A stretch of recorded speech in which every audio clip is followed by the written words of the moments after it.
अस्सलाम वालेकुम जी, मेरा नाम सुमैर है और आप मेरा यूट्यूब चैनल देख रहे हैं। उम्मीद करता हूँ आप सब खैरियत से होंगे, खुशबाश होंगे और मेरी दुआ है कि अल्लाह ताला आपको हमेशा खुश आबाद रखे। दोस्तों, जैसे कि आप सबको याद होगा, आपने कहानियों और किताबों में भी पढ़ा होगा कि बहुत सारे ऐसे इलाकों में बड़े बड़े डकैत हुआ करते थे। वो गाँव लूटा करते थे। गाँव लूटने के बाद वो गरीबों में पैसा बांट दिया करते थे और उसकी वजह से आज कई साल गुजर गए, वो कहानियों और किताबों में भी हमें उनकी कहानियां पढ़ने को मिलती हैं, क्योंकि वो कहा करते थे कि हम जालिमों को लूटते हैं और गरीबों और मस्कीनों में बांट देते हैं। खुद सारी जिंदगी वो जंगलों में मफरूर होकर गुजारा करते थे, लेकिन आज भी उनकी सच्चाई की वजह से वो काफ़ी मशहूर हैं। बहुत सारे ऐसे डाकू थे। मैं ये नहीं कहता हूँ कि आप ऐसा काम करना शुरू कर दें, लेकिन मैं ये कहना चाह रहा हूँ कि आज वक्त बड़ा अजीब आ गया। लोग अपनी बेहयाई और अपने ऐसे किरदार को छुपाने के लिए एक ऐसी तंजीम का साथ देने लग जाते हैं, एक ऐसी तंजीम का हिस्सा बन जाते हैं जिसकी वजह से उनको लगता है कि मैं खुद ठीक हूं। जैसे कि आप सबको याद होगा कि औरत मार्च जब नई नई आई तो उनके ऐसे प्ले कार्ड्स थे, ऐसी ऐसी बातें उस पर लिखी होती थी कि लोग उसको पढ़ते थे और लोग उसको शदीद तनकीद का निशाना बनाते थे।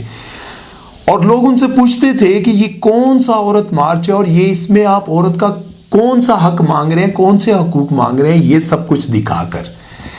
और उसमें बहुत सारे ऐसे लोग भी देखे जो अपनी बहनों को लेकर गए, बहुत सारे ऐसे लोग भी देखे लिबरल जो अपनी बीवियों को लेकर गए और उन्होंने कहा कि इसका जिस्म इसकी मर्जी है, जो मर्जी करे।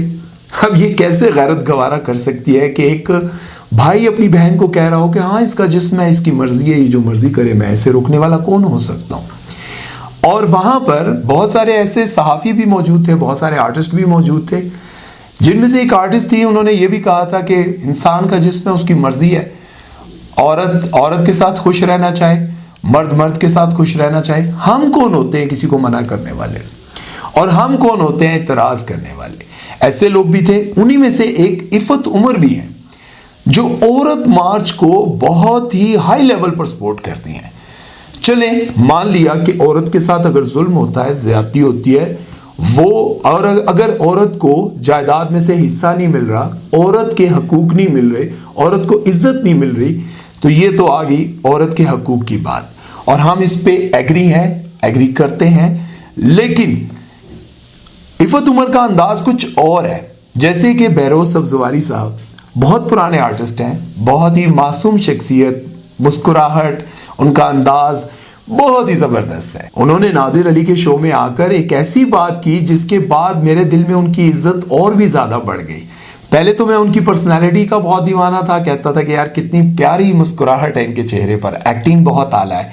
लेकिन उन्होंने एक ऐसी बात की जिससे मेरा दिल खुश हो गया। वो कहते हैं कि रोड पर जाते हुए मुझे अच्छा नहीं लगता जब लड़कियां बहुत तंग और पतले कपड़े पहनती हैं और बाइक्स पर बैठी होती हैं जिसमें उनका पूरा जिस्म नजर आ रहा होता है। ये मुझे बिल्कुल अच्छा नहीं लग रहा होता। मैं चाहता हूं कि लड़कियों को कवर करके बैठना चाहिए। आप देखें, शोबिज में काम करते हुए, काम करने के बावजूद भी उन्होंने इस बात को मीडिया में आकर किया, तो ये बड़ी हिम्मत की बात है।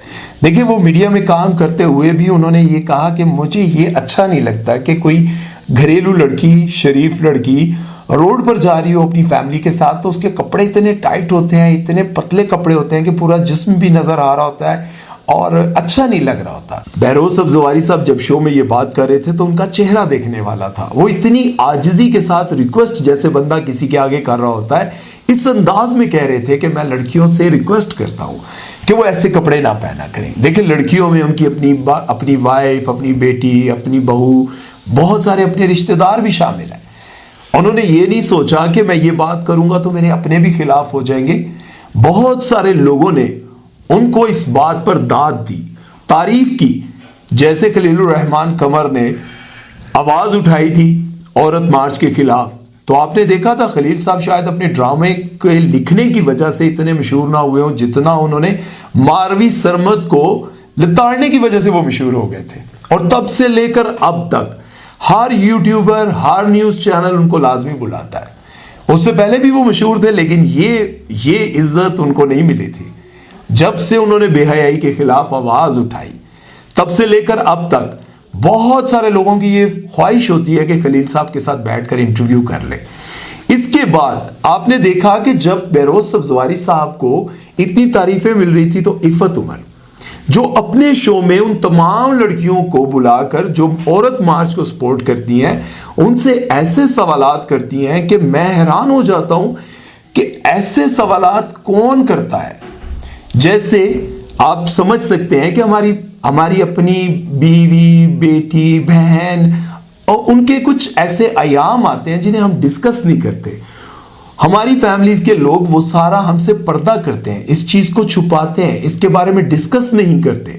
لیکن عفت عمر اپنے شو میں نوشین شاہ کو اور بہت ساری ایسی آرٹسٹوں کو بلا کر اس کے بارے میں کھلے عام بات کرنا چاہتی ہیں، اور وہ کہتی ہے اس میں کیا شرم ہے۔ مانا کہ ٹھیک ہے یہ قدرتی عمل ہے، ایسا ہوتا ہے اور اس پر، لیکن یہ کیا بات ہوئی کہ اس کو آپ ڈسکس کرنا شروع کر دیں اور ایسے ڈسکس کرنا شروع کریں کہ آپ پر جبر کیا جا رہا ہے، آپ پر ظلم کیا جاتا ہے کہ آپ کو اجازت نہیں دی جاتی کہ آپ اس کے بارے میں ڈسکس کریں۔ آپ اپنے ان پیڈز کو اور ایسی چیزوں کو اٹھا کر آپ لوگوں کے سامنے اپنے پلے کارڈز پہ لگا کر دکھائیں کہ ہاں یہ ہوتا ہے، ہم ایسے ہیں۔ اب آپ مجھے یہ بتائیں کہ وہ عورت جو اس طرح کی باتیں کر رہی ہیں، اور معذرت کے ساتھ عفت عمر کے ساتھ میں نے بہت سال پہلے میں نے ایک ڈرامے لباس میں کام بھی کیا، وہ بہت اچھی ہیں سیٹ پر، ایک سینئر آرٹسٹ ہیں، اور آج کل وہ شاید تھوڑا سا ان کو کام اس طرح کا نہیں مل رہا، کیونکہ وہ ایک پروگرام میں کہہ چکی ہیں کہ آج کے بعد میں ان نوجوان لڑکوں کے ساتھ کام نہیں کروں گی، کیونکہ ہمارے دور میں سب اکٹھے بیٹھا کرتے تھے اور آج کے دور میں لڑکیاں الگ کمرے میں، ہیرو الگ کمرے میں، یہ کیا طریقہ ہے بھائی؟ اب ایک طرف دیکھا جائے تو بڑی اچھی بات ہے یار، دیکھیں ریکارڈنگ کے علاوہ سارے اپنے اپنے الگ الگ بیٹھے ہوئے ہیں، لیکن عفت عمر کو اس پر بھی اعتراض ہے کہ ایسا کیوں ہے۔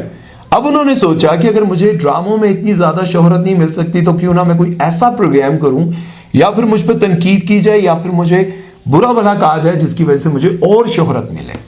اب وہ اپنے پروگرام میں بٹھا کر ہر اس بندے کے بارے میں بات کرتے ہیں جو عورت مارچ کے خلاف ہے، یا پھر ایسے لوگوں کو بلاتے ہیں جو عورت مارچ کے حق میں بات کر رہے ہوتے ہیں اور ایسی بےہودہ باتیں کر رہے ہوتے ہیں جنہیں ہم فیملی کے ساتھ بیٹھ کے نہیں سن سکتے۔ آپ دیکھیں بہروز سبزواری صاحب نے جب یہ بات کی تو عفت عمر نے کہا، جب بہروز سبزواری صاحب نے یہ بات کی تو عفت عمر نے ٹویٹ کرتے ہوئے کہا کہ منافقت اور جہالت ایک ساتھ۔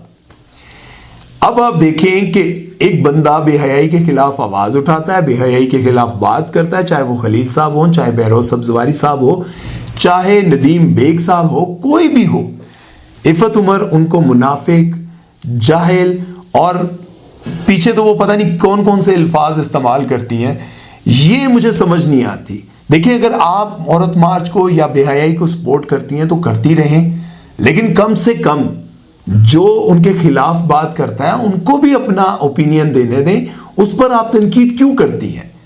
جیسا میں نے شروع میں یہ بات کہی کہ بہت سارے ایسے ڈکیت ہوا کرتے تھے جو گاؤں، شہر، بڑے بڑے ظالموں کو لوٹ کر غریبوں میں مال بانٹ دیا کرتے تھے، لوگ کہتے تھے واہ کیا بات ہے، کیسا اچھا آدمی ہے۔ پتہ ہے کیوں؟ کیونکہ وہ ظالموں کے خلاف آواز اٹھاتا تھا، وہ ظالموں کے خلاف ہوا کرتا تھا۔ ڈکیتی، چوری یہ تو گناہ ہے، لیکن آپ یہ دیکھیں کہ وہ لوگ آج بھی ان کو یاد کرتے ہیں کہ یار بڑا اچھا بندہ تھا۔ میری سمجھ میں تو یہی بات آتی ہے کہ بہروز سبزواری صاحب نے بہت اچھی بات کی ہے، اور جو بات انہوں نے کیا اس پر میں پوری طرح سے ان کو سپورٹ کرتا ہوں، چاہے وہ خلیل صاحب کریں، ندیم بیگ صاحب کریں، یا پھر کوئی بھی فنکار یہ بات کرے بے حیائی کے خلاف۔ بہت سارے لوگ اپنے دوست ہیں وہ اس کے خلاف بات کرتے ہیں، جو اس کے حق میں بات کرتے ہیں ہم ان سے کبھی ڈسکس نہیں کرتے، کیونکہ ان کا اپنا اوپینین ہے، وہ اپنی مرضی سے بات کر سکتے ہیں، لیکن ہم ہمیشہ بے حیائی کے خلاف آواز اٹھاتے رہیں گے۔ اپنا خیال رکھیے گا، دعاؤں میں یاد رکھیے گا۔ اللہ حافظ۔